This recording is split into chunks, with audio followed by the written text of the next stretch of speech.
First off, we got Matt Doran. We're not sure if Adele or the media is to blame for this one, but reporter Matt Doran got roasted by Adele fans after it was reported that she stormed out of their interview because Doran did not listen to her album beforehand. Australia's Daily Telegraph revealed that Channel 7's Matt Doran came to London specifically for this 20 to 30 minute interview in an over $600,000 deal. This interview was even more important because Adele was only doing press with a handful of media outlets leading up to the release. Reportedly halfway through the interview, Adele noticed that he was, quote, struggling to express an opinion of his own. Then she flat out asked if he had listened to the album, and when he said no, she walked off and ended the interview early. Sony later refused to allow footage of the interview to be used, and Doran was suspended for 2 weeks. This embarrassing blunder then went viral, with Adele fans roasting Doran online for days. However, Doran is sharing an entirely different story about this situation. He admitted that he didn't listen to the album, revealing to E! News that he was not aware that he was emailed a preview of the unreleased album before the interview. Apparently, the reps for the interview never told him about this, and he didn't think he would be getting one, adding, quote, "It was an oversight but not a deliberate snub. This is the most important email I've ever missed. I'm mortified and unequivocally apologetic." But Doran shut down the rumors that she stormed out and left the interview early, adding, quote, "To suggest that the interview was disrespectful or that Adele walked out is incorrect," adding that they actually went overtime and it was a great conversation. Doran also stood by the contents of the interview and said he is, quote, "devastated that her fans are being denied this interview, so it looks like we might never know the truth." Next up, Beyonce. After Adele took home the award for Album of the Year at the Grammys in 2017, instead of Beyonce, fans were really fed up and claimed that Adele was somewhat patronizing in her acceptance speech. On that night, Adele won all 5 of the awards that she was nominated for, while Beyonce only won 2 of 9 of her nominations. When Adele was announced the winner, she looked shocked, and immediately as she took to the stage, she flat out said that Beyonce deserved the award more. Her speech said in part, quote, "I can't possibly accept this award, and I'm very humbled and very grateful and gracious, but my life is Beyonce. That album to me, the Lemonade album, Beyonce was so monumental and so well thought out, and so beautiful and soul-bearing, and we all got to see another side of you that you don't always let us see, and we appreciate that. And the way that you make me and my friends feel,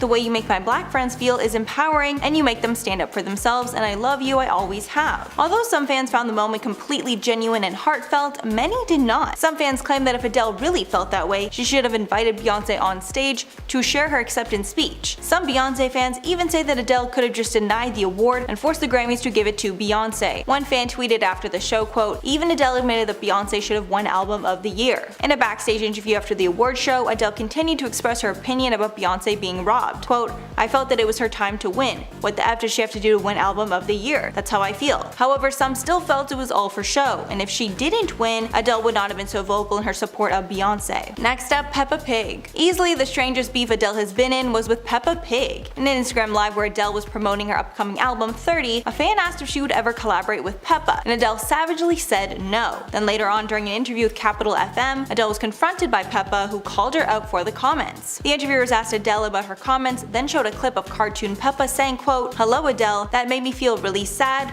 when you said you wouldn't collaborate with me. Why not? Don't you like me?" Adele was obviously shocked and asked if that was a real Peppa because Adele didn't recognize that voice as the Peppa that she'd grown up with. Adele responded, quote, "But Peppa, I regret it. I regret it. I spent 3 years watching you. I really regret it, and anytime you want to go jumping in muddy puddles and sing Muddy Puddles, I'm with you, babes. I felt terrible the second I said it." So clearly that beef was cleared up, but as we know, Peppa is known to get in beef with other big celebrities. After the release of Donda, Peppa savagely let the world know that her album scored 0.5 ahead of Kanye's on Pitchfork. Next up, Damon Albarn. Musician Damon Albarn got together to collaborate on some tracks on Adele's 2015 album 25, but unfortunately it didn't go as planned, and the pair ended on bad terms. He even said in the interview that he will never collaborate with Adele again. In an interview with The Sun at the time, Albarn said, quote, "Adele asked me to work with her and I took the time out for her, and I'm not a producer, so I don't know what is happening really. Will she use any of my stuff? I don't think so. Let's wait and see. The thing is, she's very insecure, and she doesn't need to be. She's still so young." Albarn also described her new music as, quote, "middle of the road." Following his interview, Adele clapped back, saying, quote, "It ended up being one of those don't meet your idols moments. The saddest thing was that I was such a big Blur fan growing up, but it was sad and I regret hanging out with him." After how badly the feud developed, Albarn clarified in a different interview that his words were taken out of context and they were misinterpreted to sound mean, although he never clarified on which parts of the interview were false. So it seems like BS to me, and it's clear the pair do not like each other. Next up, Bruno Mars. Singer and producer Bruno Mars had some eyebrow-raising things to say about Adele after they collaborated on her song called All I Ask. He of course sang her praises for her amazing talent, but he also made sure to include that she can be a bit of a diva. He said in the interview, quote,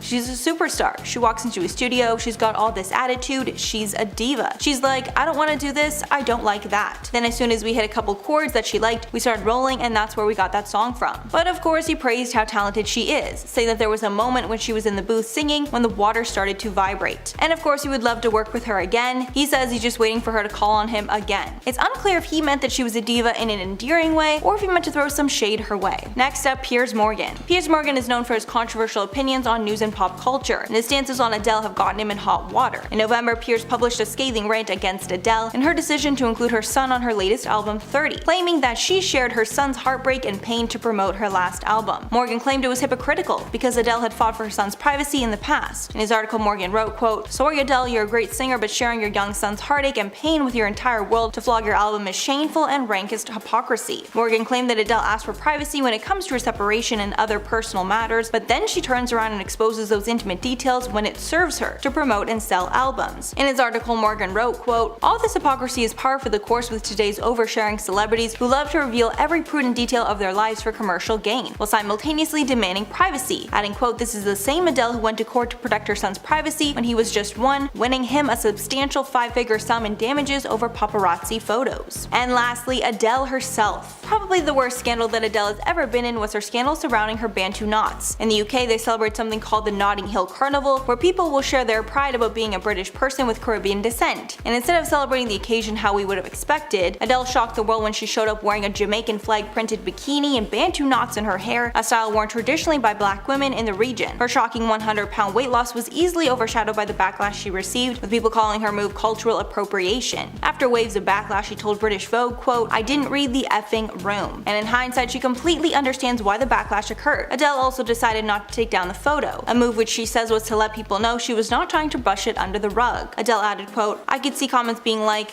the nerve not to take it down, which I totally get. But if I take it down, it's me acting like it never happened, and it did. I totally get why people felt like it was appropriating." Following the scandal, Adele says she learned that Bantu knots aren't just a hairstyle and they serve a function and cosmetic purpose for certain hair types. She continued, quote, "I was wearing a hairstyle that is actually to protect afro hair. It ruined mine, obviously." First up, Chris Hemsworth and Don Cheadle. Chris Hemsworth and Don Cheadle did an interview with Larson in 2019 to promote their latest film, Avengers Endgame. But it was clear during the interview that Hemsworth and Cheadle do not like Brie Larson, and anytime she spoke, they made their disdain very clear. While speaking to Entertainment Tonight, the trio got on the topic of stunt doubles, and Hemsworth stated he does a lot of his own stunts, but not the more dangerous things. Larson then chimed in that she does all of her own stunts because she believed that's what everyone else did. Hemsworth even mockingly praised her as the next Tom Cruise, as Tom Cruise famously does all of his own stunts. Many felt it was rude that she butted in to make those comments while Hemsworth was praising the work of his stunt doubles. And worst of all, the quartering later exposed that Larson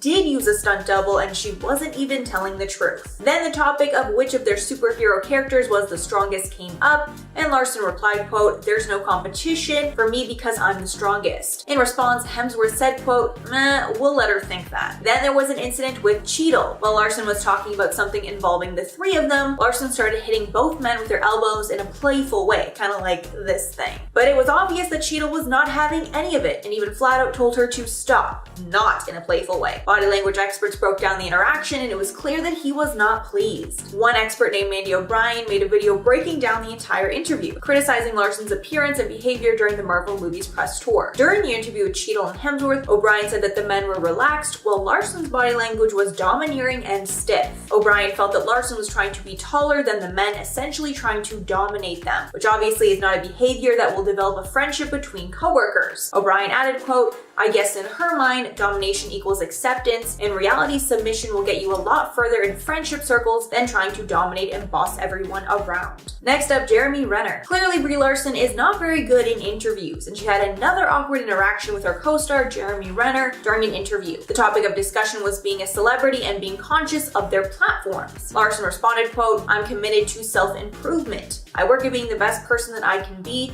and using this platform for as much good as I can. That doesn't mean I don't make mistakes, but I'm very comfortable with that, allowing myself to learn from those mistakes. During the conversation, Renner looks completely annoyed, like he's holding back an eye roll. When it's his turn to speak, Renner says, quote, "I'm pretty accountable and responsible in my own life at any rate. Celebrity is not something I use any sort of platform to be more responsible or accountable, I suppose." Basically firing back at Larson's idea that being a celebrity means she needs to be a voice for social issues. Next up, fan boycott. Following all the backlash against Larson and the clear dislike of her by her co-stars, it was not a shock to see that petitions popped up trying to axe Larson from the next Captain Marvel film. Unfortunately for fans, the movie did get a sequel starring Larson, but it was clear that Marvel made some changes to please their fans and made the sequel named The Marvels instead, meaning instead of solely focusing on Larson's character, the movie would also showcase other Marvel superheroes. And it's very clearly a demotion from her last role. Based on the performance of this upcoming film, her time with MCU could end for good. And this is not the only project that Larson has been demoted in. The Marvel animated series named What If also demoted and replaced Larson in the show. The show features Marvel's biggest stars like Michael B. Jordan, Sebastian Stan, and Tom Hiddleston. However, Larson was shockingly replaced in the series by up-and-coming actress Alexandra Daniels. Daniels opened up to her fans during a Twitch stream about getting that part in Marvel's animated series, saying, quote, "When I auditioned, they were looking for a Brie Larson voice double, so they sent a clip of Brie Larson from the movie and I was like, cool, I can do that. And I did it, and like a month later, they were like, you booked it, and that was my first voice job ever." She continued that she thought she would not get any credit because she was just going to be a voice double. But then she was surprisingly given credit in the first episode, and it was clear that she was going to be a real character. More bad news for Brie Larson. And finally, Brie Larson herself. Back in 2018, Brie Larson got in a huge scandal when she was accused of being a, quote, "white man hater" after a slew of questionable interviews. After she was cast as Captain Marvel, the predominantly male fanbase was not happy. According to Screen Rant, a small group of extremely vocal fans pushed back at the female-centric film. Then Larson made some comments about diversity and gender that made matters much worse. In 2018, while accepting an award at the Crystal and Lucy Awards, Larson decided to comment on the fact that so many movie critics are white men. She said, quote, "I don't need a 40-year-old white dude to tell me what didn't work for him." She went on to speak about the movie A Wrinkle in Time, saying that it was not made for white men, and she wants to hear what women of color think about the movie. She repeated that she, quote, "does not hate white dudes" throughout her speech, rather she just wants diversity. Even though she got some heat for those comments, she doubled down on them a year later in an interview with Marie Claire UK. She said about the topic of movie reviews, quote, "I started paying attention to what my press days looked like, the critics reviewing movies, and noticed it appeared to be overwhelmingly white males." These comments sparked backlash from men's rights groups who tried to start a boycott against Captain Marvel. In 2019, Cinema Blend reported that Larson clarified her comments by saying, quote, "What I'm looking for is to bring more seats to the table," although many felt she took a stance of exclusion rather than inclusion. Brie Larson also got the attention of all her haters when she launched her own YouTube channel. Her first video was called "So I Made a Decision,"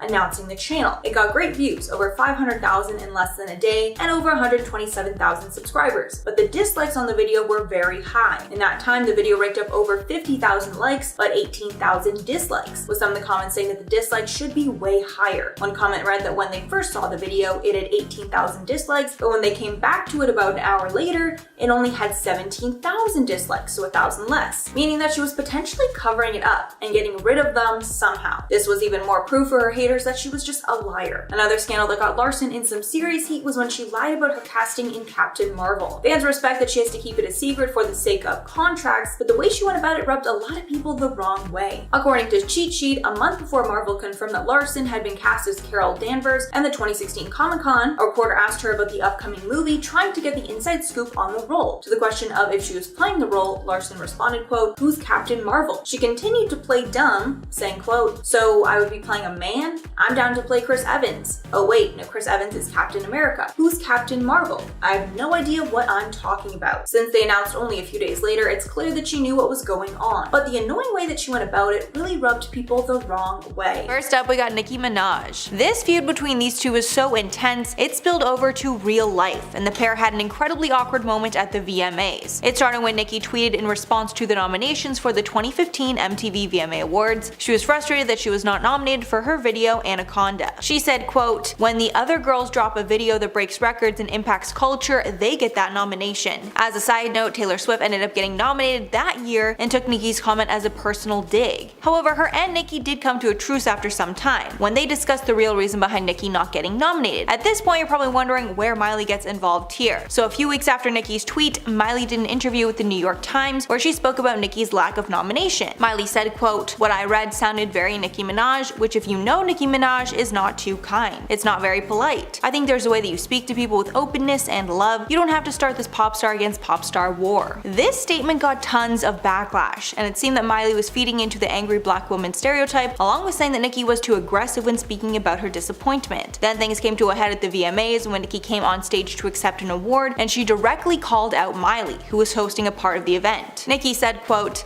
"And now back to this bitch that had a lot to say about me in the press. Miley, what's good?" Miley added fuel to the fire in 2019 when she released a song called Catitude that included lyrics reading, "I love you Nicki, but I listen to Cardi." So clearly their relationship is still pretty tense. Liam Hemsworth and Miley Cyrus were in an on and off again relationship for a decade that included an engagement, marriage, and sadly a divorce. After the split, the pair were not on good terms, and sources reveal that Liam hated Miley afterwards. The bad blood apparently started when Miley moved on incredibly fast from their split. Quote, "Liam kinda takes a bad opinion of Miley at this point. He was really hurt by their separation." The pair split a few months before their official announcement, but Liam was shocked to see Miley out kissing Caitlyn Carter before the announcement was released. The photos of Miley and Caitlyn were leaked on August 9th of 2019, then Miley and Liam announced their divorce August 10th to make sure the public knew that Miley was not cheating. Sources close to Hemsworth say that the speed in which Miley started the new relationship with Caitlyn Carter and Cody Simpson left him hurt. A source claimed that they hadn't talked much after their split, and he was hurt that she moved on so fast. According to Page 6, Liam was blinded by the news of their separation, which was announced while he was in Australia. Taylor Swift. Nobody is quite sure if the feud between Taylor and Miley was real, but sources exposed that Taylor said some shady things about Miley following her infamous 2013 VMAs performance. The pair got close after Taylor had a cameo in the Hannah Montana movie, but afterwards Taylor distanced from Miley. A source told Life in Style in 2013 that Taylor publicly referred to Miley's VMA performance from that year as quote grotesque and disgusting. But Taylor's reps quickly clapped back at the lies, calling the report made up. But clearly Miley thought the shade was real, because she dished out some shade of her own in a 2015 interview with the New York Times where she seemed to call out Taylor's girl squad. Miley said, quote, "I'm not trying to be in the squad. None of my friends are famous and not because of any other reason, and I just like real people who are living real lives because I'm inspired by them." Next up, Katy Perry. Katy Perry threw some shade Miley's way after the pair shared a kiss in 2014. It's hard to tell if Katy was joking around or not, but Miley was very offended. When asked about their kiss, Katy said, quote, "God knows where that tongue has been. We don't know. That tongue is so infamous." This is clearly a reference to the fact that Miley was sticking her tongue out a lot and doing outlandish things like that around this time. Miley then clapped back on Twitter, writing, quote, "Girl, if you're worried where tongues have been, good thing your ex-boo is your ex-boo, cause we all know where that tongue has been." This was in reference to Katy's ex, John Mayer, who definitely has a reputation for being a ladies' man if you know what I mean. Next up, Taylor Momsen. Taylor Momsen rose to fame on the hit show Gossip Girl, playing Jenny Humphrey, who was a cute, non-threatening character in the show. But over time, Taylor changed a ton and started to resent the family-friendly image that she portrayed on TV. During a 2010 interview with FHM, Momsen spoke of how she was up for the role of Hannah Montana, but ended up losing it to Miley. But she said that was for the best and she's happy about how things worked out, but decided to throw some serious shade Miley's way in the process. Momsen said, quote, "I'm not looking to be Miley effing Cyrus. I don't care about the fame, I do it because I love music. I'm not dissing Miley personally, however I do think the Disney bubblegum shit that the world is living right now is pathetic. I thought we passed that repression. I don't know Miley, but musically we're different. To compare us because of our age is silly." Miley never responded to the shade, but it's clear that Taylor is either very bitter or just really hates Miley. Next up, Cher, if you can believe it. Cher did not hold back with her criticism of Miley's 2013 VMAs performance, where she danced around the stage in a latex bikini and danced on Robin Thicke. When asked her opinions on the performance, Cher straight up said it was terrible. Cher said, quote, "I'm not old-fashioned. She could have come out naked if she just rocked the house. I would have said, you go girl. It just wasn't done well." Adding, quote, "She can't dance. Her body looked like hell. The song wasn't great.